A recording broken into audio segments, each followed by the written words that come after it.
ससुराल आकर बिगड़ गई हैं। सास बहू ससुराल। रचना की शादी को कई साल हो गए थे। सब बढ़िया था। छोटी बहू होते हुए भी वो बड़ी का हर फर्ज निभाती थी, क्योंकि बड़ी बहू तो आते ही अलग हो गई थी। रचना के सास ससुर को हर काम के लिए रचना ही लगती थी, फिर भी वो उसकी बुराई करना नहीं छोड़ते थे।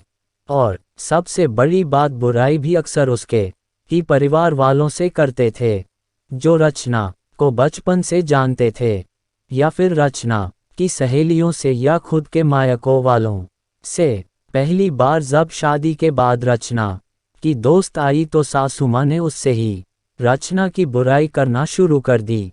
जब रचना को पता लगा तो उसने अपने पति नीलेश से कहा, माँ जी को समझा दिया था कि कम से कम जो लोग उसे जानते हैं उनसे तो उसकी बुराई कर खुद की जग हंसी ना करवाए, पर उन्होंने ना सुनी, बल्कि और ये आदत ही बन गई थी। आजकल तो अक्सर ये कहती कि रचना तुम पहले ये काम अच्छा करती थी, अब नहीं करती हो, फिर भले ही वो कोई भी काम हो।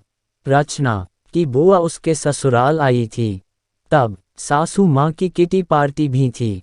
वो बुआ को भी साथ ले गई और आदतन सबके सामने ही रचना की बुराई करने लगी। कहने लगी, रचना पहले सब अच्छा करती थी, पर अब कोई काम ठीक से नहीं करती, ना ठीक से रोटी बनाती है, ना सब्जी, ना अच्छे से कपड़े पहनती है, ना बच्चों का ख्याल रखती है। वो और कुछ बोलती इससे पहले ही रचना की बुआ बोल पड़ी, लगता है ससुराल में आकर बिगड़ गई है, क्योंकि हमारे घर की तो वो बड़ी बेटी है और सारा घर और ऑफिस दोनों अच्छे से संभालती थी, और बड़ों से लेकर बच्चों तक सभी का ध्यान भी रखती थी।